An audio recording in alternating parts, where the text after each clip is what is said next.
Bonjour à vous, bonjour Anne. Bonjour Jonathan. Nous nous retrouvons aujourd'hui pour une toute nouvelle émission de MCI TV, C'est pas du cinéma. Et aujourd'hui, on parle d'un film, Dieu n'est pas mort. Dieu n'est pas mort. Et si vous ne connaissez pas le film ou si vous avez oublié le synopsis, on regarde la bande-annonce et on parle du film tout de suite après.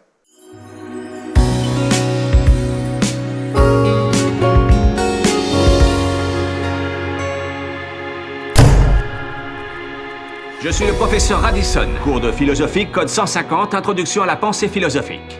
Avec votre permission, j'aimerais donc éviter ce débat inintéressant pour passer à la conclusion connue de tout étudiant de deuxième année. Il n'y a pas de Dieu. Pour ce, je vous demande maintenant d'écrire sur la feuille de papier que je vous ai distribuée 3 mots. Dieu est mort. Monsieur Wheaton, un problème? Oui, je ne peux pas. Je suis chrétien, je ne peux pas écrire ça. Si vous ne pouvez pas vous résoudre à admettre que Dieu est mort, il vous faudra alors défendre la thèse inverse. Si tu acceptes de relever ce défi, pense que pour eux, ce sera peut-être la seule fois qu'on leur parlera sérieusement de Dieu. Pour moi, il n'est pas mort. Il est vivant. Et je ne veux pas qu'on cesse de croire en lui uniquement parce que un professeur le souhaite. Monsieur Wheaton, vous êtes prêt?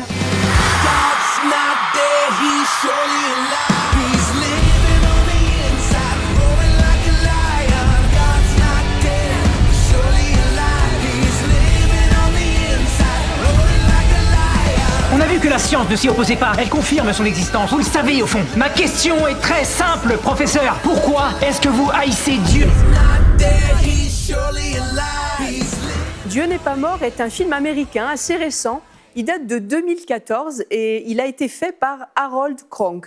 Il a été produit par les studios Pewflix, qui sont les plus gros studios de télévision chrétienne au monde. Et pour ceux qui connaissent un peu, c'est un peu l'équivalent d'un Netflix chrétien. Alors, cette histoire a été inspirée de faits réels, même si ça a été un peu romancé, pour les besoins du film. Et il met en scène plusieurs personnages chrétiens bien connus dans le monde chrétien américain, comme Willie Robertson, ou aussi les Newsboys. C'est le gros barbu, là, le gros barbu avec le foulard, le bandana américain. Et aussi donc les Newsboys, ce groupe de chanteurs, dont d'ailleurs le chant God's Not Dead a fait le générique de fin de ce film. Ça, et les Newsboys, là, qu'on voit à la fin, qui font le concert, c'est vraiment un groupe très, très connu aux États-Unis. Je suis sûr que vos jeunes connaissent ça. Quand ils ont fait Dieu n'est pas mort, ils en étaient déjà à leur 15e album. Alors, c'est tout un film, gros budget, non, petit budget, mais qui a fait beaucoup d'entrées. Et en fait, ce qui est intéressant, c'est que personne n'avait pu prédire l'impact que ce film allait avoir sur la société américaine. Vous voyez, c'est un film qui vient parler de Dieu. On est dans un monde complètement athée, puis c'est tout à fait l'essence du film, avec ce professeur de philosophie qui dit Dieu est mort et qui veut imposer quelque part une forme d'athéisme sur toute une classe. Et nous sommes, nous aussi, et peut-être vous avez cette influence autour de vous, dans un monde où on veut imposer une certaine philosophie, une certaine pensée. Dieu est mort, un point c'est tout. Alors, après avoir vu ce film, on aimerait vous encourager. Il y a plusieurs personnes qui nous regardent. Peut-être, premièrement, j'aimerais parler à celui qui a des doutes, celui qui est peut-être agnostique. Vous savez, il y a le athée et il y a le agnostique. Et on peut regarder un extrait vidéo qui va nous montrer ça. Était athée.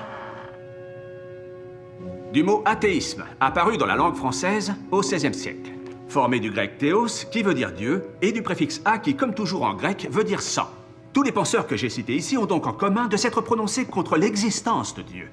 À la différence de la position plus timorée de l'agnosticisme, gnostique, qui vient du grec gnosis, connaissance, et le préfixe a, ce qui signifie donc ne pas connaître, ou plutôt douter de l'existence d'un être suprême. Bien. Alors, comme on l'a vu, un athée, c'est celui qui dit « je ne crois pas que Dieu existe » et qui refuse l'existence de Dieu, alors que l'agnostique, c'est celui qui ne sait pas, qui dit « j'ai pas la connaissance ». Où en es-tu aujourd'hui? J'aimerais te dire, ne laisse pas un professeur de philosophie te dire ce que tu dois penser, ne laisse pas un dictionnaire, ne laisse pas une société. Et dans ce film, on a aussi l'exemple de cette jeune fille qui est dans un contexte familial où il y a une religion qui pèse sur sa vie. Ne laisse pas la religion situation et le contexte familial qui est autour de toi, eh bien, t'obliger à penser certaines choses, fais ta propre recherche. Je me souviens, et tu te souviens, Anne, il y a quelques années, justement sur un campus universitaire, on faisait de l'évangélisation, et il y avait 2 étudiants qui étaient très cartésiens. Pour eux, 1 + 1 = 2, Dieu n'existe pas. Et simplement, alors qu'on leur annonçait la bonne nouvelle de Jésus-Christ, simplement dire, mais ne crois pas ce que les autres te racontent, fais ta propre expérience. Et c'est ce que j'aimerais vous encourager à faire aujourd'hui. Et un de ces étudiants en mathématiques s'est mis dans sa chambre et a prié en disant, Seigneur, Dieu, il ne savait même pas, Dieu, si tu existes, montre-le-moi. Eh bien, figurez-vous que Dieu lui a parlé. Aujourd'hui, il est pasteur.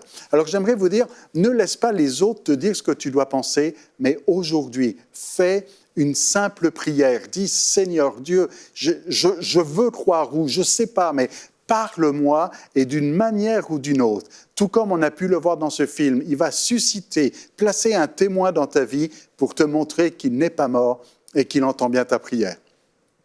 Nous voulons aussi encourager ceux qui sont chrétiens et ceux qui, en regardant ce film, eh bien, il ne faut pas que ce film vous laisse indifférent, mais ça doit un petit peu, quelque part, booster votre vie chrétienne. À un moment donné, il y a cet étudiant chinois qui pose la question à Josh et qui lui dit « Mais pourquoi as-tu relevé ce défi ?» On regarde l'extrait tout de suite.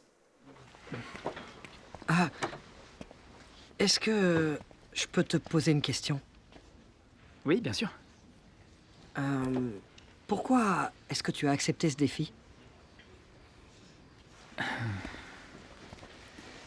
Tout le monde pense que j'ai perdu la tête. Ma copine, enfin ex-copine, m'a plaqué et mes parents ne comprennent pas mon choix. En plus, il va falloir que je travaille les autres matières comme un dingue pour tenter de rattraper ma note finale. Tu as parlé de tes difficultés, mais tu ne m'as pas dit pourquoi tu faisais ça. J'en sais rien, c'est juste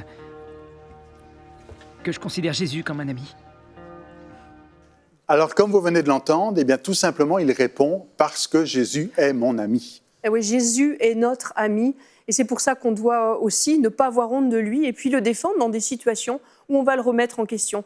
Et cette scène, elle me touche particulièrement parce que dans la vie courante, j'ai vécu moi-même une situation similaire, comme la plupart d'entre vous peut-être qui croyez en Jésus-Christ. Cette situation où notre foi risque de remettre en cause notre avancement professionnel ou alors le résultat de nos examens quand on se retrouve face à des professeurs qui justement croient le contraire de nous.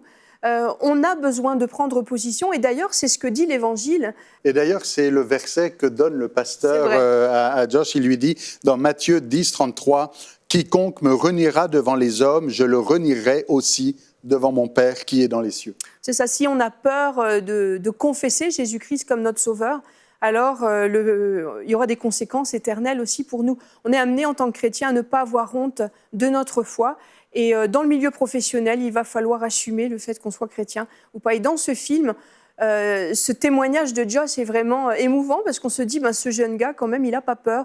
Parce que si ceux qui ont regardé le film ont vu, il a quand même perdu sa copine qui, elle, ne comprend pas pourquoi il va remettre en cause son avenir de juriste pour juste s'obstiner avec le professeur pour prouver que Jésus-Christ est vrai. Parce que c'est vraiment son ami. Vous savez, quand il y a quelqu'un que vous aimez, vous voulez le défendre et vous ne voulez pas laisser dire n'importe quoi sur lui. Alors c'est un peu la question que l'on pose à ceux qui se disent chrétiens ou ceux qui sont chrétiens, qui s'affichent chrétiens. Vous savez, la petite amie de Josh, elle était chrétienne. Elle allait à l'église, elle était dans un groupe de prière. Mais elle disait, mais écris sur le papier que Dieu est mort et puis passe ton examen parce que ta vie professionnelle est plus importante. Et non, il s'agit quelque part d'être un peu radical ici et de dire, moi, ma foi, elle est plus solide que ça. D'ailleurs, à un moment donné, il y a cette citation de C.S. Lewis, où Josh va dire justement à sa petite amie, il va lui dire, mais un seul vrai risque permet d'éprouver la force de la foi. Si tu veux savoir si ta foi est solide, eh bien, il faut une prise de risque. C'est facile d'avoir la foi quand tout va bien. C'est facile d'avoir la foi quand il n'y a pas de problème. Mais quand on est dans une situation à risque, c'est là qu'on voit la force de la foi. Alors, j'aimerais et on aimerait vous encourager aujourd'hui à pas simplement avoir regardé un film, c'est plus que du cinéma, c'est de la vraie vie ici, c'est de la vraie vie chrétienne. Mets ta vie en action, n'aie pas peur de prendre des risques pour dire que Dieu est vivant, qu'il n'est pas mort, et être ce témoin, cette lumière dans la situation dans laquelle tu es. Et si vous voulez nous partager un petit peu l'expérience que vous avez eue au travers de ce film, allez sur emcitv.com/film et là, dites-nous simplement ce que vous avez pensé du film. Dites-nous aussi quelle a été votre prise de décision. Si aujourd'hui vous décidez de dire « Moi, aujourd'hui, je ne veux pas être un chrétien tiède, je ne veux pas être une petite lumière, mais je veux dire haut et fort que Jésus est mon ami », qu'il est mon sauveur, un peu comme à la fin du film où on encourage tout le monde à texter « Dieu n'est pas mort ». 1 million de textes, c'est ça 10 millions? Non, je ne sais plus. Il va falloir qu'on revoie le film à nouveau. Mais en tout cas, ça faisait beaucoup de messages textes d'un coup. Oui, je pense que c'était 1 million. Et de dire, vous aussi, est-ce que vous êtes prêts à texter à votre famille, à vos amis, Dieu n'est pas mort. Et si aujourd'hui, vous qui doutez, qui ne savez pas trop, qui voulez faire une démarche spirituelle en disant « mais moi aujourd'hui, j'aimerais donner ma vie à Jésus, comment ça marche ?» C'est pas compliqué. Il suffit simplement d'avoir une simple prière et de dire « Jésus, je veux que tu sois mon ami. Dieu, je sais que tu es vivant, je veux que tu me parles, je veux être à toi et je veux moi aussi obéir à ta parole. » Si vous voulez faire cette décision, allez aussi sur emcitv.com/film et faites-le nous savoir parce qu'on aimerait pouvoir vous aider, prier pour vous et vous envoyer toutes sortes de ressources pour continuer votre vie et votre démarche spirituelle. Alors voilà pour notre émission d'aujourd'hui et on aimerait simplement vous dire, souvenez-vous, c'est pas du cinéma.